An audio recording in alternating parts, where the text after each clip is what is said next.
운전하시는 분들이라면 관심을 기울여야 될 교통 이슈를 짚어드립니다. 한 주간의 교통 이슈. 행정자치부가 7일 전국 243개 자치단체 경찰청과 함께 체납 차량 번호판을 뜯어내는 영치의 날을 운영했습니다. 번호판 영치 대상은 자동차세나 자동차 관련 과태료를 1회 이상 내지 않은 차량이라고 하는데, 자, 자세한 내용을 김경배 교통전문위원에게 들어보겠습니다. 안녕하세요. 안녕하십니까. 네네. 이 당연한 세금인데 자동차세라든가 이 관련 과태료를 상습적으로 내지 않는 차량에 번호판을 뜯어내는 것이 이제 연례 행사가 된 것 같아요. 네, 그렇습니다. 그 행정자치부는 7일 전국 아까 말씀하신 대로 243개 지방자치단체와 경찰청 합동으로 체납 차량 번호판 영치의 날을 운영을 했습니다. 체납의 경우는 4회 이상 상습으로 보고요. 네. 또 운전자와 차량 등록 명의자가 다른 이른바 그 대포차인 경우는요, 지자체 간에 서로 그 수고비 정도를 주고받는 그런 징수 촉탁 제도를 활용해서 체납 금액들을 환수하겠다, 이렇게 볼 수 있겠습니다. 네. 이 불법차 색출이 목적인 것 같았는데 전국 네. 어디서든지 등록지와 관계없이 번호판 영치가 가능하니까 세금 환수는 더 강해진 것 같아요. 맞습니다. 그 번호판 전국 영치에는 지자체 세입 담당 공무원 4,400여 명가요. 또 지방경찰청 소속 교통경찰관 200여 명을 비롯해서 영치 시스템 탑재형 차량 360대와 또 모바일 영치 시스템 700대 등 이런 첨단 그 장비들도 동원이 됩니다. 네. 그리고 올 5월 기준으로 봤을 때 자동차세와 차량 관련 과태료 체납액이 무려 8,875억 원이라는 게 현안 문제가 됐습니다. 이 중에 그 자동차세 체납액은 6,550억 원, 그리고 과태료 체납액은 2,325억 원이라고 합니다. 그래서 일제 단속과 함께 오는 30일까지 징수 작업을 계속 병행하겠다, 이렇게 밝혔습니다. 그 찝찝해서 빨리 내야지 그걸. 네. 자, 주유소들은 이제 정량 정품 판매를 앞세우고 있지만, 네. 아직도요, 네. 양을 속인다거나 가짜 석유를 판매하는 곳이 적지 않은가 봐요. 맞습니다. 그 유가정보 시스템 오피넷에 따르면요, 12,000여 개 주유소 중에 5월까지 정량보다 덜 주유하거나 또 가짜 석유를 판매해오는 이른바 불법 주유소가 85곳이 적발이 됐다고 합니다.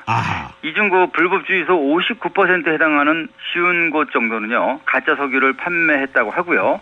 또 30%는 용도 외에 판매, 그러니까 뭐 이것도 써서는 안 되는 거겠죠. 그리고 그렇죠. 나머지 6%가 정량을 주지 않는 이런 미달된 그 판매를 하다가 적발이 됐지만요. 울산과 제주, 세종시에서는 적발된 불법 주유소는 없었다고 합니다.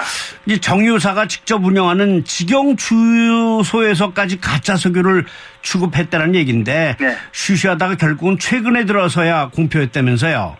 네, 2015년 서울 그 현대오일뱅크 직영점이 적발이 됐었지만요, 사측의 항소로 보류됐다가 지난달 기각이 되면서 불법 행위 적발 사실이 사실적으로 공표가 됐습니다.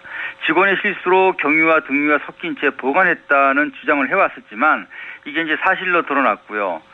또 정부 지원을 받는 알뜰 주유소도 신뢰를 잃는 문제가 있었습니다. 네. 경기도 한 곳과 광주 한 곳 등 총 2곳이 가짜 석유로 판매하다가 적발이 됐기 때문인데요. 경북이 11곳으로 가장 많았고요. 경기 10곳에 인천 9곳으로 적발되면서 속이는 방법도 더 다양해졌다, 이런 얘기가 나오고 있습니다. 진짜 나쁜 사람들이에요. 네. 경차보다 아직은 중대형차 비중이 훨씬 많습니다. 이 몸집은 커지는 데 반해서 주차 칸 너비는 변하지 않다 보니까 이 문을 주차하고 나서 내릴 때 네. 힘들어요. 그냥 문콕이 늘고 있다고 그러잖아요. 네, 그렇습니다. 그 좁은 주차 면적 문제는 관공서도 예외가 아닙니다. 말씀처럼 차 덩치는 커졌지만요, 1990년 주차 너비가 줄어든 후에는요, 지금까지 늘릴 생각이 전혀 없었기 때문에 오너들만, 그러니까 뭐 운전기사가 있다면 잘 되겠죠. 하지만 오너들은 끼워서 차를 세우고 내리다 보니까 말씀처럼 서로 문콕 피해를 주고받는 이런 상황이 되고 말았습니다.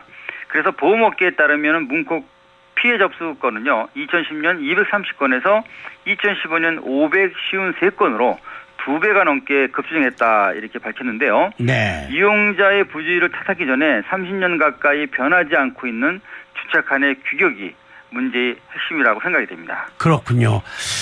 덴트 수리 방법도 있지만 자차 수리가 안 되기 때문에 공업사 등에 지불되는 보상금도 만만치 않을 것 같은데 바뀌지 않나요? 맞습니다. 그 평균 보험금이 54만 원 정도라 문콕 수리 보상비가 연 14억 정도로 추정되고 있는 상황인데요. 현재 그 가로 2.3m의 세로 5m의 규격은요, 아까 말씀드린 1990년의 주차장법 시행규칙에 따른 것이고요.